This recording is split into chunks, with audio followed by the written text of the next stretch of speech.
everyone. Hope you are good and be happy always. Once again, welcome to Shachi's Academy. And today we will discuss Chapter 2 of Indian Economic Development. That is the book of class 12th. And we will discuss what type of economic system was adopted by India to fulfill all the goals which it took at the time of independence and during its 5-year plan. So let's start with the topic of our Chapter 2. Terms to know. Public sector. What is the public sector? Sectors controlled by government, like government schools, colleges, police, army, railways, wherever you get government jobs. See, these are all the sectors where you find government jobs, and this is very simple way to recognize which is the government sector and which is the private sector. Normally, government sectors are the sectors which are owned either by the state government or the central government, and ownership of these ventures or these enterprises does not lie with any private individual like you and me, but with the government, either as a state or of the central government. Okay, then private sector comprises of firms owned by private individuals like you and me, or group of individuals like trusts, NGOs, etc. So the enterprises like Reliance, Geo we have, or the Tatas we have, or any other venture which is owned by any individual of India or otherwise is called a private enterprise, and that sector comprises of private sector. Then we have economy. What is economy?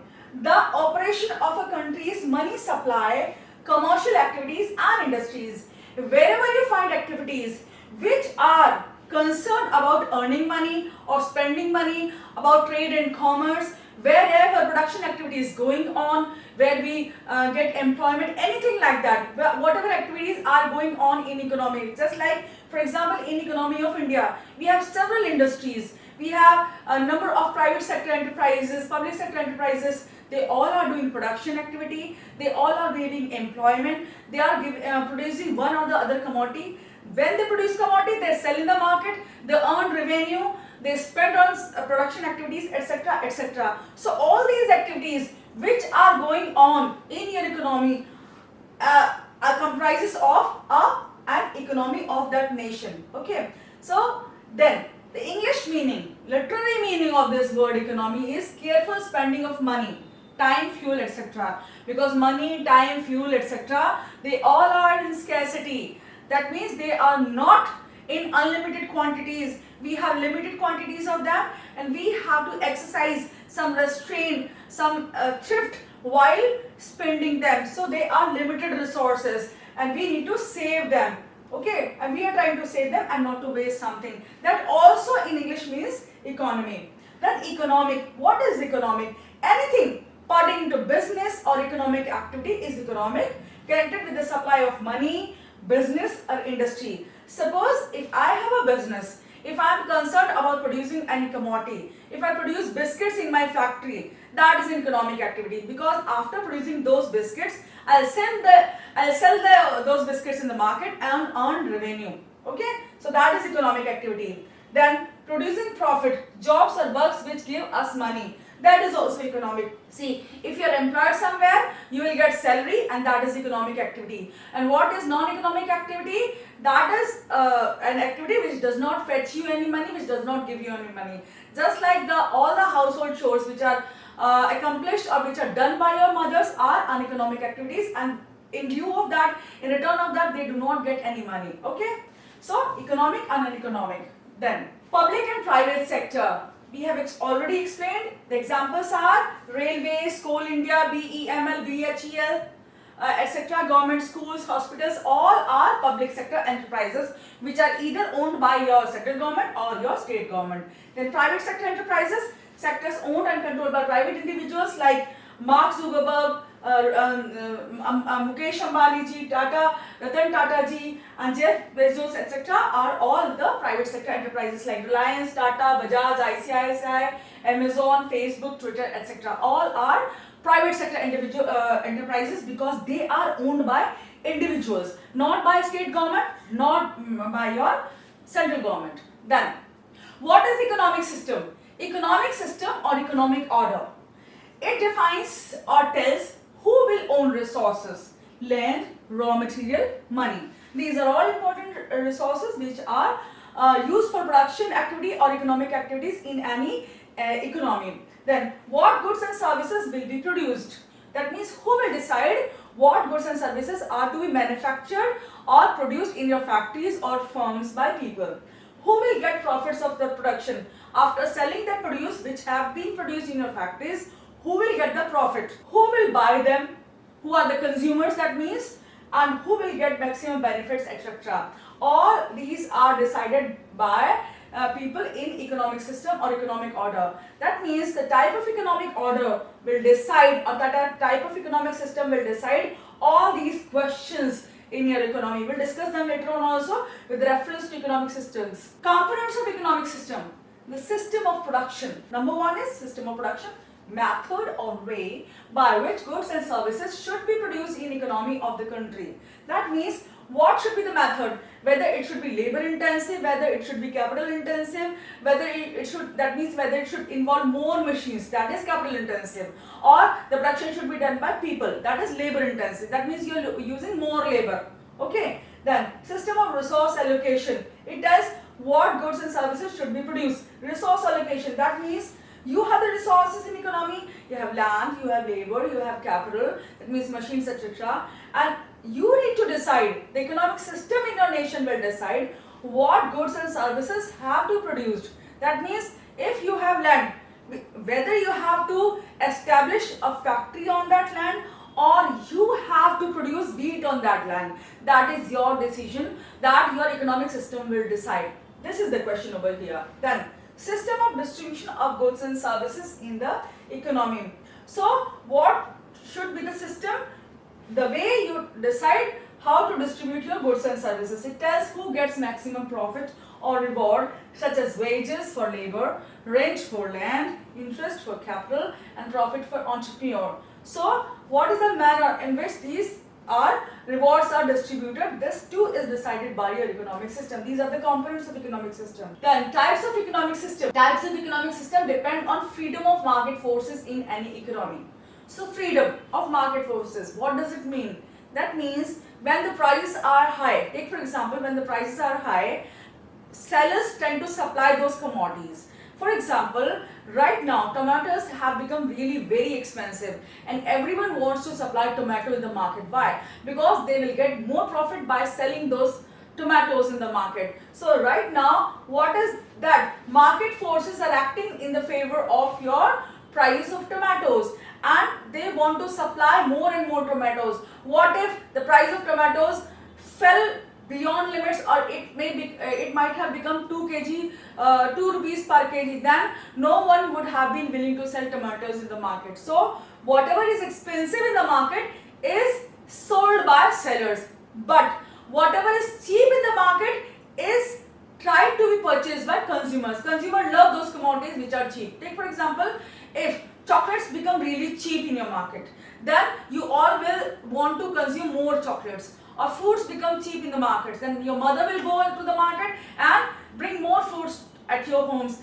That children have these fruits, these are very good for your health. So whatever is cheap is loved by consumers and whatever is expensive in the market is just endeavored to be sold by. The sellers try to sell more of that commodity which is expensive in the market, which sells at higher price in the market.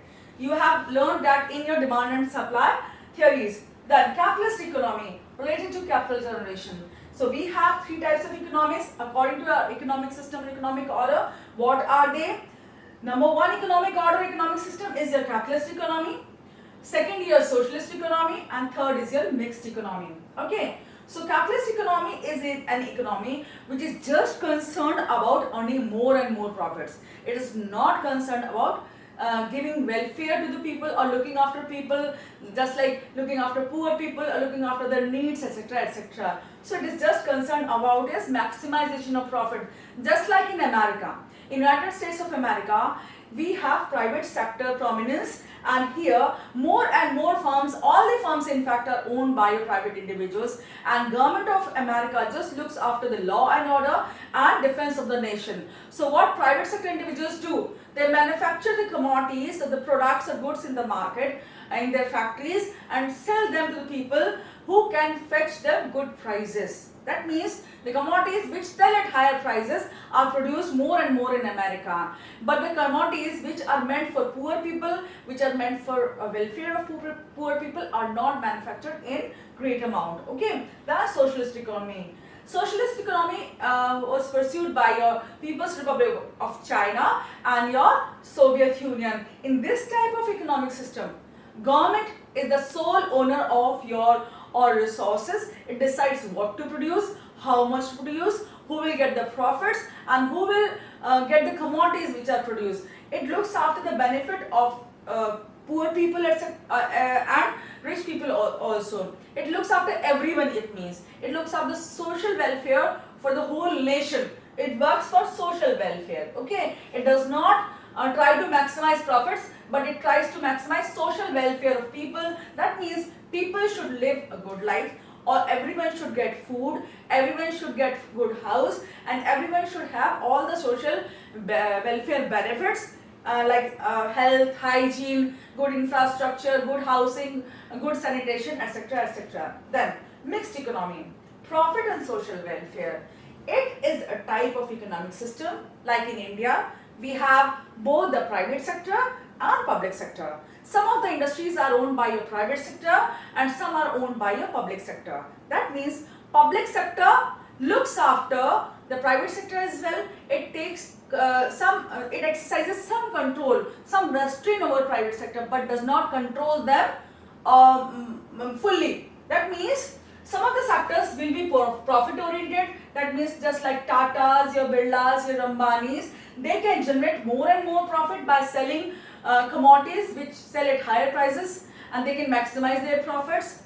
And some of the strategic sectors which are of strategic importance, just like defense, atomic energy, etc., are controlled by your government, so that these things do not lag behind or do not fall in wrong hands, and the nation cannot be exploited. So there is dominance of both the private sector and public sector. Some ventures are owned by public sector, government, that means, and some are owned by your private sector to generate profit. So this is a balanced approach of both the capitalist economy and socialist economy. Then capitalist economy. Capitalist economy, it is also called market economy. Why market economy? Because here market forces are allowed to act free. They can produce, that means just like in America, take for example USA, the commodities which sell at higher prices are produced more and more by producers. They are sold in the market for people and they earn good profits. Okay, that is market economy, or it is known as capitalism. Here capitalism, see for this word capital, that means the economic system which is concerned more about earning profits or maximizing the profits. That means they want more and more profits. Okay, they don't want any social welfare, they don't look after social welfare of people or the nation. It is a money oriented economy. They want more and more money. It targets on profit maximization. It produces what sells more in market and does not work for welfare. That means social welfare. That means welfare of society. For example, America has private economy and its businesses are run by private businessmen who basically target profits. Government in USA just looks after the law and order defense of the country. So these notes can be used by you to answer your questions, and you, that means you can define your capitalist economy with the help of these notes and use these notes for your exams as well. Okay, features of capitalist system. Private ownership of means of production. Here, the means of production, just like land, labor, capital, etc., are owned by your private individuals and not by the government. Then production is done to earn maximum profits. We have discussed it. Only those goods are produced which give highest profits and can be sold in domestic and foreign countries, that can be exported to earn more profits.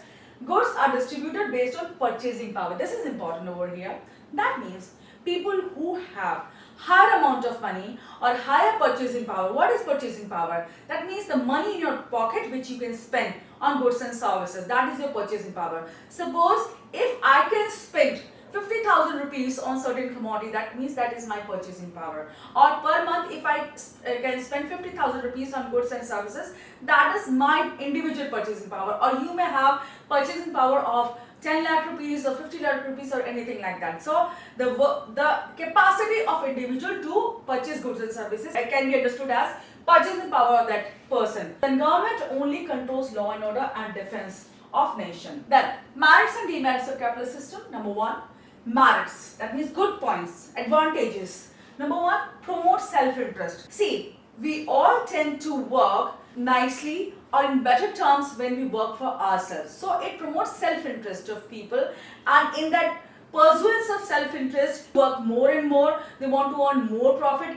and they lead to generation of more profits and more capital, and in that manner they add to more GDP for the nation. Then maximizes profit and increases wealth of the country. So when profits are maximized, when there is generation of large amount of money in economy, then that increases wealth of country as a whole. Just like America is a very rich country because private sector is booming over there. They do not have control, they are not controlled by the government, they do not have any type of control over them, and they can work freely as per the operation of market forces. That's like forces of price, demand and supply, and they can sell whatever they want to people and produce the kind of commodity they want. So that is a good economy for earning wealth. Next, increases GDP. When your wealth increases, when the amount of money in your economy increases, that's like in USA, your GDP increases as well. So it is good for earning more money, growth of the nation and earning more GDP. That demerits. Ignores collective interest. It does not look after collective interest. People who lag behind in the race of earning more money, people who do not have more income or more amount of purchasing power, they lag behind and their interest is not looked after by your private sector. So it is not an economy where poor and destitute people find any solace or any shelter. Goods which do not give profit are not produced. So goods which are not worth earning more profit are not produced in capitalist economy. Only those goods are produced which fetch them more profits. Poor people suffer and rich people become richer. So it is not an economy for poor people. Poor people lag behind and rich become more rich because they can earn more profit by investing more amount of money and producing goods and services and selling them for higher profits. No social justice. When poor people are not looked after, their interest is not looked after by the government and not by the business community, they lag behind and they suffer in silence. So there is no social justice in capitalist economy. Next, socialist economy. Socialist economy, it is also called socialism or control economy. Socialist, see the word social over here. Social means concerned with society, looking after society, looking after everyone in society whosoever is a part of group. So here socialism means looking after society, working for society, producing for society and selling for society. Okay.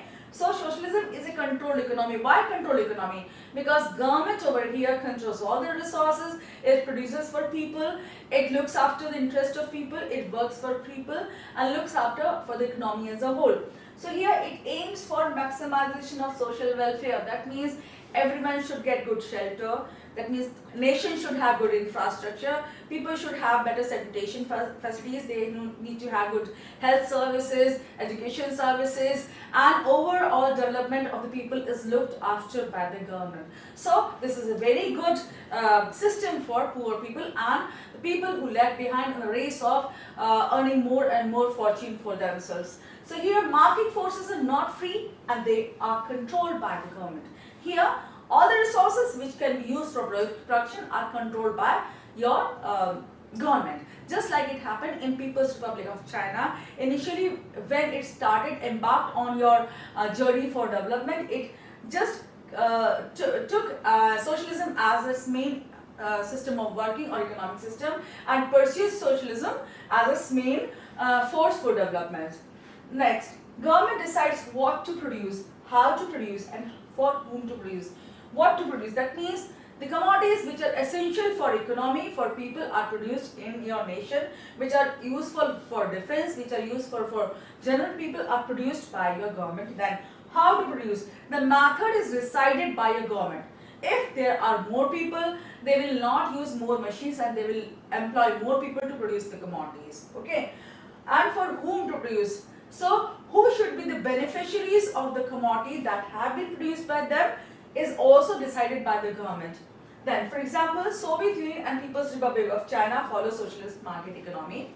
Now, it is socialist market economy. Why? After embarking on economic reforms, People's Republic of China, that means China, found out that its socialist economic system is not going to fetch its profits, and it will lag behind the race of economic development and economic growth, and that's why it adopted market economy also in some of its sectors. That means its basic economic system is socialism, but some of its sectors are now given to private sector for development so that they can earn more profit and add to the GDP and economic wealth of the nation. The government controls maximum industries and have heavy intervention in private sector companies.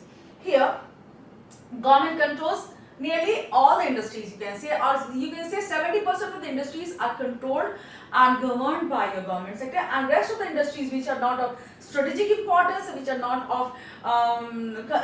concerned with the welfare of people or basic infrastructure, basic services, are given to private sector, just like FMCG, fast moving consumer goods, just like eatables, beverages, etc., clothing, etc., are fashion brands, you can say, are given to your private sector so they can earn profit. Then, features of socialist economy.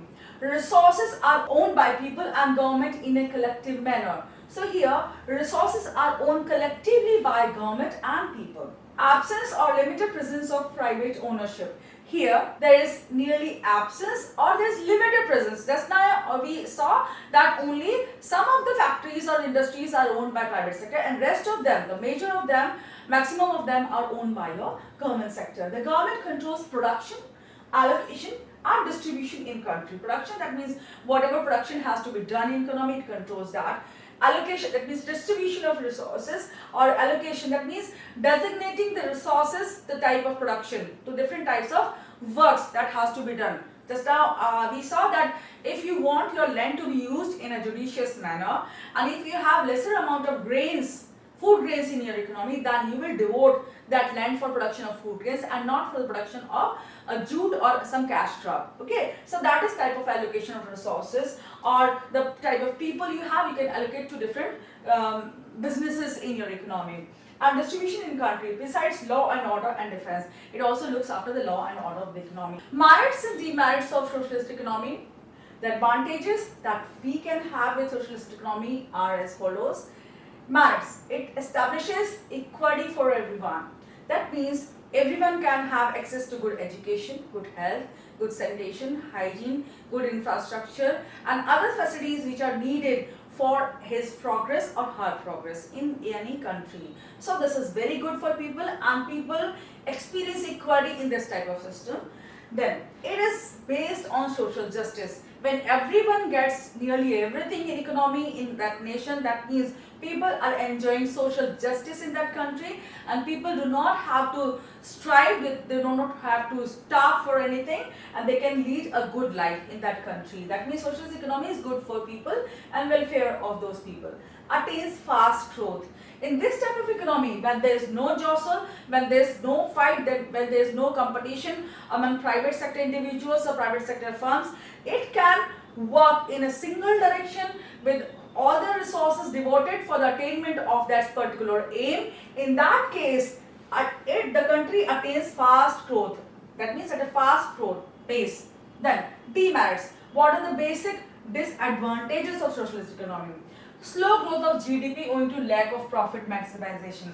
Though it attains fast growth, but it devotes maximum of its resources for public or people's benefits and social welfare of general people. So what happens, whatever GDP it earns or whatever income it earns, it devotes or it invests in ventures which look after the welfare of people. So in that case, it does not go for profit maximization, and it leads to slow growth of GDP.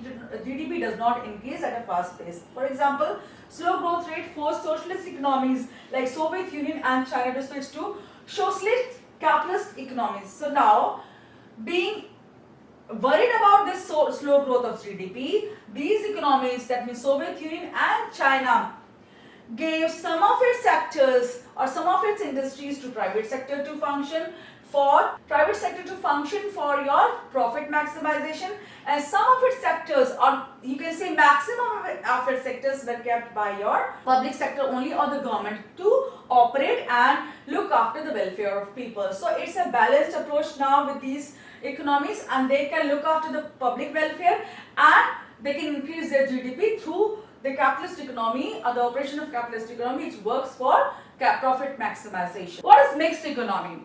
Mixed economy, in this type of economy, both government and private players have control over resources. Mixed.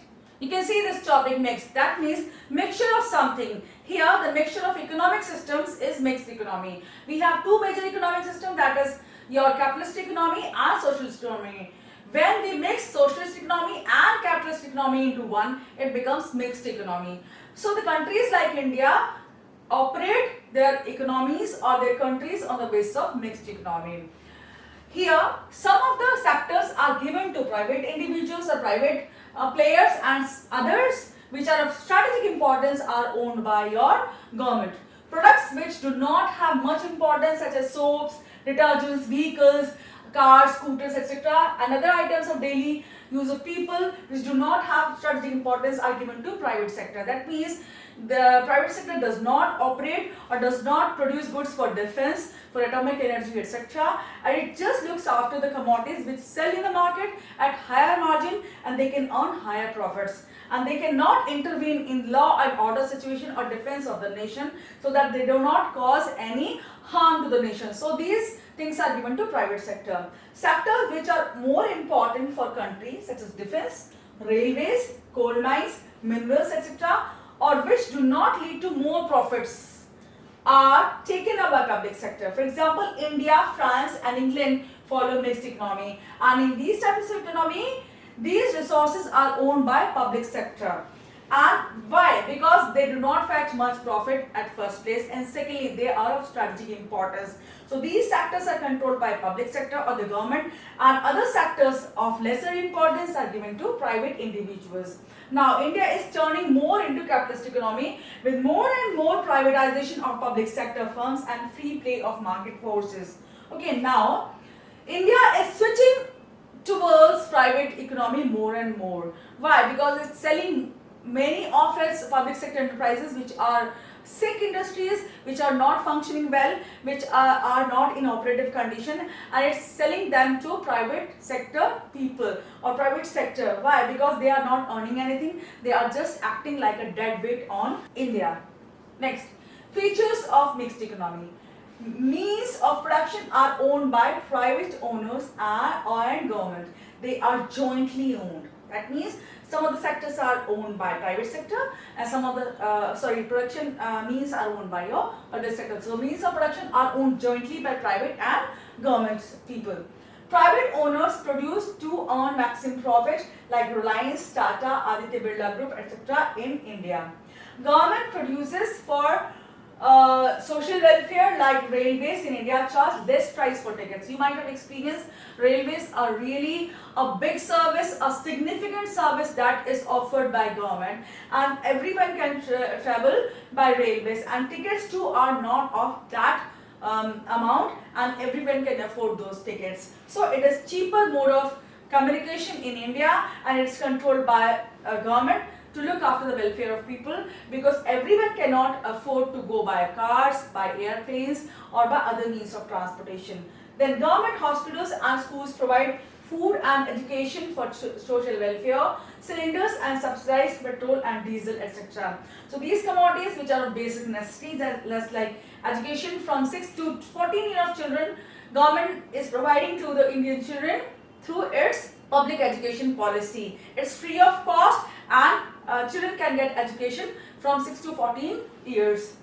Cylinders are provided at subsidized rate, and for poor people they are given subsidies on that. And petrol and diesel too are subsidized in India, because they are consumed by poor people and rich people, by both of them. So it has to be subsidized, and the burden should not fall on poor people. That's why it controls all these sectors. Government looks after these sectors. Then merits and demerits of mixed economy.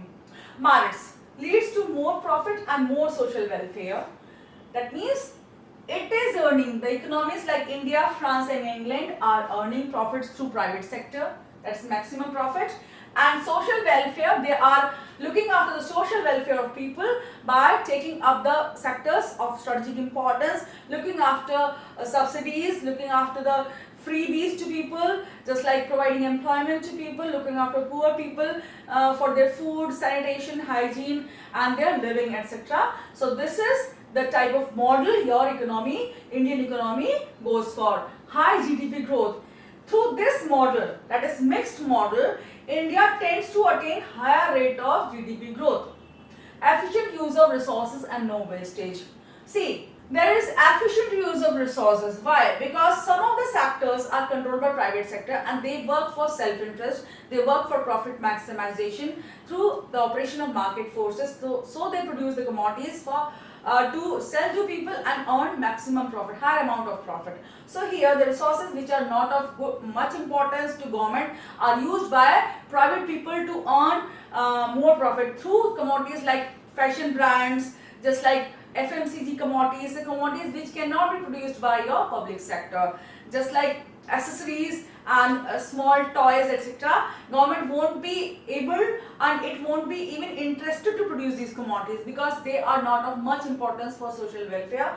They are just for pomp and show, or the luxury items are also for pomp and show, and so it won't be just producing them to earn more profit. It earns it just works for basic necessity of people and looks after welfare of people. So these type of commodities are produced by private sector and resources are put to good use in your mixed economy. More employment opportunities than private sector. Government generates employment for poor, backward also, like Mahatma Gandhi National Rural Employment Guarantee Act 2005 or Manrega in India during COVID-19. So it generates more employment opportunities. Government is able to generate. Why? Because in India we have demographic dividend, we have more amount of labor that is in young age group, we have, it's known as Young India, and people are, more and more people are being added up every year to the existing workforce of India. So government looks after the welfare of people, it provides more and more employment to poor people. During COVID-19, during lockdowns, the Manrega Act of India, it provided employment at the doorstep of people, that means at the venues where people were living in villages and township areas, it provided employment to people. That Demerits, high corruption. See, in mixed type of economy, government plays major role and there is high rate of corruption in these type of economies because government officials do not work wholeheartedly many times, and they can get bribed by people, they can work for self-interest, etc., and they can misguide people, mislead people and take bribes from people to do their basic works. So that is having high level of corruption, red tapeism, etc. Low productivity in public sector and huge losses. The public sector of India has not been functioning well and there has been huge losses by these ventures, and many of these ventures for that reason has been sold to private sector individuals so that they can be controlled well and function well. Then mixed economic system and ideal system for growth. So here we have mixed economic system and what is the ideal system. That means what should be the system, actual system, the real system that an economy should pursue to escalate its growth, increase its welfare of people, increase its profit, increase national wealth and GDP as well. So what should be the progressive type of economic system? Industrial policy resolution and the directive principles of Indian Constitution provide for public sector and private form of production with democracy to achieve higher production and growth. So this is the guideline that has been given by the directive principles of state policy in India at the time of policy formulations, that Indian industrial policy resolution will work for public sector and private form of production with democracy to achieve higher production. That means both public sector and private sector will function, but key role will be given to your public sector for strategic importance. Economic planning and 5-year plans. What is economic planning? Economic planning, that means first let us explain why economic planning. Economic planning was pursued by India after gaining independence because when we gained our country, it was devastated. Its economic growth was really very pathetic.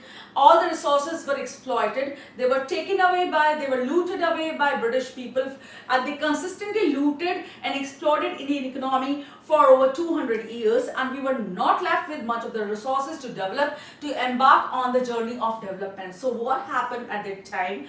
The policy makers and the politicians who were at the helm of affairs just took up the task of economic planning. Why? Because all the sectors could not be developed and could have not been developed through one go, and we needed to segregate those aims, those goals into smaller goals, and that's why we adopted economic planning. That means we had to adopt a plan for development of our nation, for allocation of our resources, for production of different commodities, and for social welfare and defense of our nation. So what is economic planning over here? Economic planning means utilization of economic resources of country for development according to national needs and priorities. That means our country was poor at the time, it was destroyed at the time, and economic growth was really pathetic. So we had to develop. What was national need? Economic growth was national need. Eradication of poverty was national need, and upliftment of people, general people, was our national need. So we worked towards attainment of these goals. What are 5-year plans? So 5-year plans were national economic programs which were for the tenure of 5 years. That means we divided our goals, long-term goals, in small tenures of 5 years that we named as 5-year plans, and in those plans we took long-term goals, we divided them into short-term goals and pursued during those 5-year plans. So it is a centralized national economic program for national economic development in a stepwise manner. So our economic development needed to be attained through stepwise manner, and economic 5-year plans were the step towards that.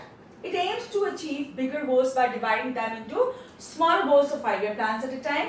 So 5-year plan was a smaller time period to attain our economic growth and development. They are implemented for development and their results are seen after 5 years. So after every 5-year plan, there was an appraisal, there was a that means a result was offered to people and to the government, and we took cognizance of we took notice of all the shortcomings, what was done well, what was done good during those 5-year plans, what were the achievements of those 5-year plans, and what were the things which went haywire, which went wrong in that 5-year plan, and we needed to take up those issues and just incorporate better plans in next 5-year plans. So this was stepwise manner for 5-year plans. Then, origin of economic planning. Joseph Stalin implemented first 5-year plan in Soviet Union in 1928. So this was the first time when any 5-year plan was implemented in any of the nations in the world. So Joseph Stalin was the one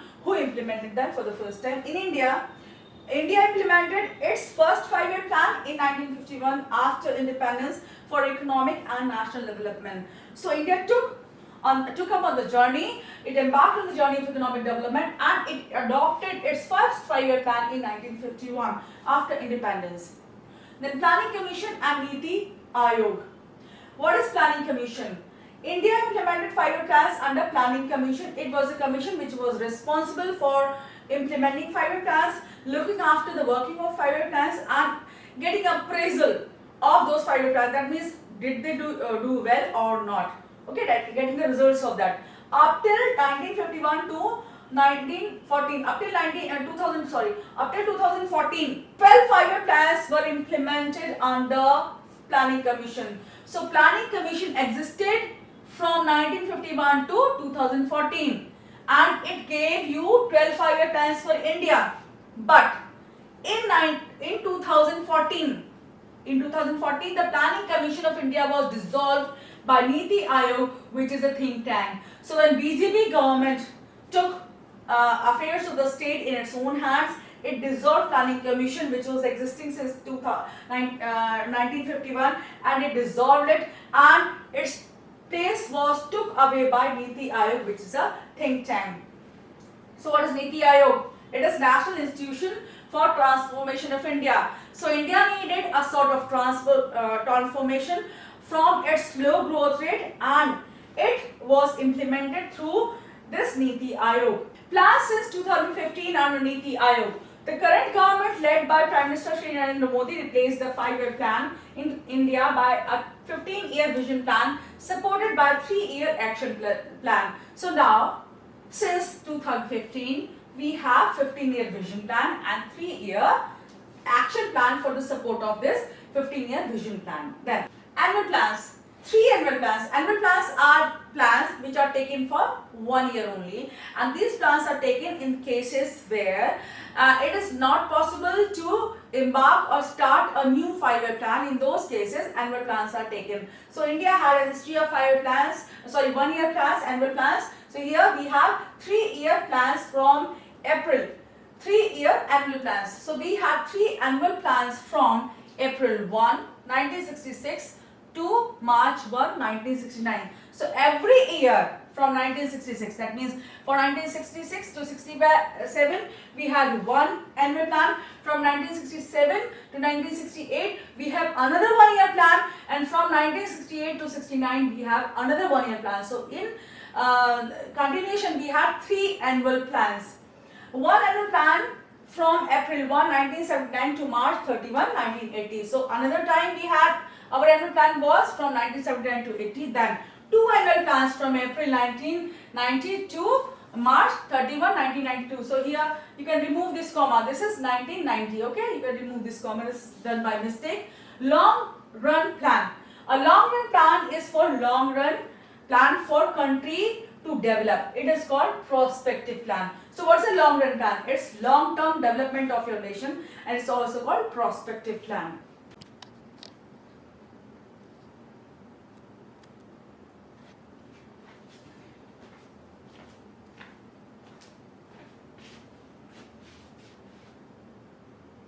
Economic planning and goals of planning.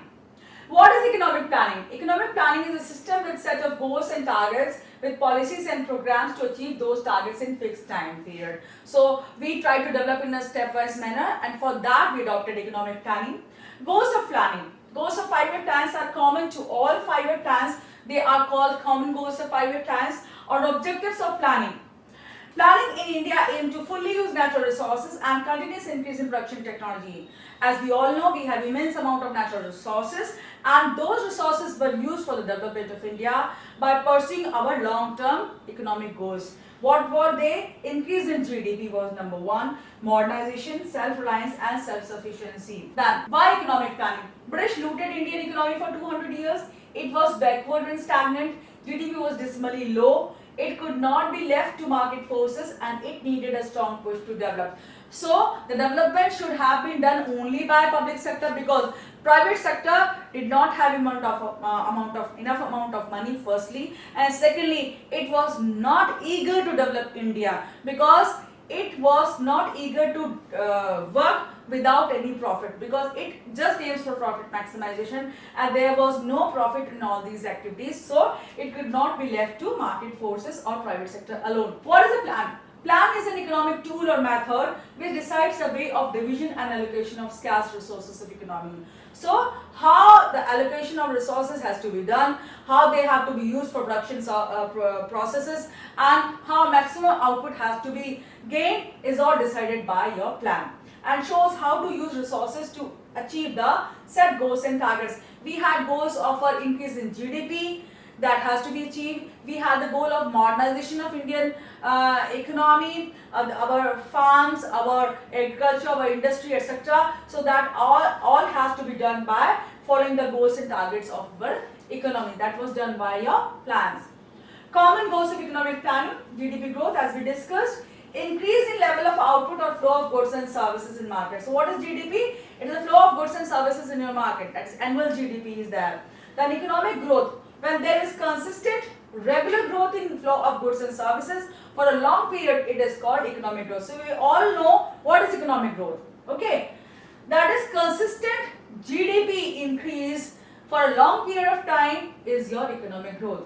GDP is annual turnover of goods and services in economy, and when it is done year after year for a consistently long period of time, it becomes economic growth. Take for example, if an economy develops for 1 year, then for second year also, but it falls back at the same level, at a lower level, it is not economic growth. your economy has to consistently develop. It has to increase its GDP consistently for at least 5 to 6 years, then that is known as your economic growth. Increase in GDP growth depends on, number one, increase in resource base of country. So, if you have good amount of natural resources, raw material, labor, capital, etc., your country can develop. And we all have natural resources, we all have raw material and labor, but we don't have, still we don't have even enough amount of plant, machinery or capital, you can say. We don't have much amount of finance, and that's why India is still lagging behind other advanced nations. Increase in productivity, increase in output per unit of input. That means more production of goods with less means of production. What is increase in productivity? That is when you invest lesser amount of inputs or raw material and you get more amount of production, that is your increase in productivity. Or otherwise, if you invest more amount of commodities or raw material or labor, etc., and you gain very less amount of production, that is your decrease in productivity. Structural composition and structural change. What is structural composition? That means what is the percentage of people who are engaged in industries, who are engaged in your agricultural sector, and who are engaged in your banking and communication, etc., services. So that is structural composition. Here the contribution of different sectors, agriculture, industry and services sector is called structural composition. This is definition. You can understand. With development of country, contribution of each sector changes, which is called structural change. So what is structural composition? That is composition of all the contribution of all your sectors. But what is structural change? With development, when the contribution of different sectors changes, it is called structural change. With development of country, share of agriculture decreases and industry and services increase. Just like happened in other advanced nations, when they developed, the industries developed, more and more people just went for industrial sector, they got employment in industries, and the agricultural sector did not contribute as much or to the tune of your industries. So the industries gained prominence after development and agriculture took a back seat. This is called development, and due to that people went away from agriculture and got engaged in industry. This is called structural change. Okay. Then, for example, in 2022, agriculture and allied services in India contributed 17.8% in GDP of India. Industrial sector contributed 25.8% and services sector contributes 56.4% in your GDP. That means India is developing at a fast pace because share of industrial contribution is increasing and that of agriculture sector is decreasing day by day. Then modernization and employment generation. Modernization process of updating and adoption of modern technology in growth processes, for example, green revolution, IT revolution, BPOs, KPOs, etc. We all know them. That is business process outsourcing, this is knowledge process outsourcing, and this is intellectual process outsourcing. That means here you sell your services to people, just like telecalling for different ventures that happens in your call centers in India, that's like in Noida and Gurgaon. In KPOs, knowledge process outsourcing is teaching, etc. to people. Then IPOs, that is intellectual process outsourcing. You make models, you do inventions, innovations, etc. and you sell them. That is your IPOs. Then modernization and employment generation are complementary or contradictory. See, previously in India, modernization was adopted to employ people. But nowadays, when factories are established, more and more machines are being used in industries. That has become contradictory. That means machines are taking away employment of people. Previously it was contributory or complementary, but now it has become contradictory because machines are taking away the jobs of people. Previously modernization was providing jobs, but now it is taking away jobs. So it has become contradictory. That means it is anti-people. Now, self-reliance and self-sufficiency. What is that? Self-reliance, state of non-dependence on rest of the world for financial resources, is your self-reliance. That means if India does not depend for its finances or capital, it does not have to borrow from other nations, it is self-reliant or it has self-reliance. self-sufficiency, state of non-dependence upon rest of the world for essential supplies in domestic economy. When you don't have to depend for your food grains, for your essential supplies on some other nation, that is your self-sufficiency. That means you have enough resources to look after your own needs and needs of your general public of your nation, citizens of your nation, that is self-sufficiency. And when you don't ask for money from different nations of the world, that is self-reliance. Both are necessary to avoid political pressures as happened to India in Indo-Pak War of 1965 when America pestered India to end war and threatened India to stop food grain supplies. See, before 1965, we did not embark on a grain revolution. We did not produce enough amount of food grains in India. So we were importing food grains from America, USA. So during Indo-Pak War, it threatened us to stop food grain supplies if we did not give up on war with Pakistan. So they wanted us to step back in that war. More terms, equitable distribution is based on growth with social justice and it stands for income as per qualification and efforts. What is equitable distribution? When you get employment and you get the earning through that employment, that is just in commensuration with your qualifications. For example, if you are a doctor, you have devoted so many years for your studies and now you are earning well, that is equitable distribution. And a peon who has not devoted that amount of energy, that amount of effort or that amount of money in his education and other training etc., he is getting lesser amount of money from a lesser amount of salary than a doctor. So here, what is happening? A peon is earning as per his capability and investment on his education and his time, and doctor is earning as per his capability and investment on his education and time. So this is equitable distribution. Now equal distribution. Every person gets same amount of money for different works. So now here equal distribution means that peon who has devoted less amount of energy and time and money on his education and practice or services or whatever training he has done is getting equal amount of money like a doctor, similar to a doctor who has devoted so many years and so much amount of money and time and energy on his training. Both are earning same amount of money. Which system is better? This system is better. Why? Because if people start gaining same amount of money for every type of work, see if housemaid is getting equal amount of work, equal to a professor or a doctor, then people will tend to become housemaids only and they will not study well. Okay. What is inclusive growth? Better quality of life for everyone in terms of food, shelter, health, education and sanitation. See, these are basic necessities which are to be provided to people if they are not in condition to earn well. These are basic things. Okay. So, when these are provided to everyone in economy, everyone in nation, this is known as inclusive growth. That means people are getting benefits of growth which a country is attaining. That is known as inclusive growth. Everyone is included in that growth, that means.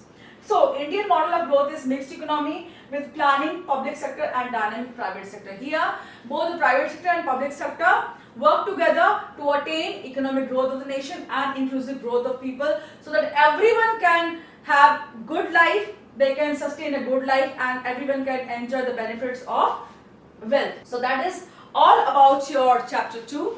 And if you have any problem regarding this chapter, you can always send in comment box. We'll be more than happy to answer them. And keep in touch with us. We'll be sending more. We will be posting more videos in English as well. We are posting videos of economics in Hindi. And whosoever wants to study in Hindi, they can do so. And otherwise in English are available. So thank you so much. Take care. God bless you.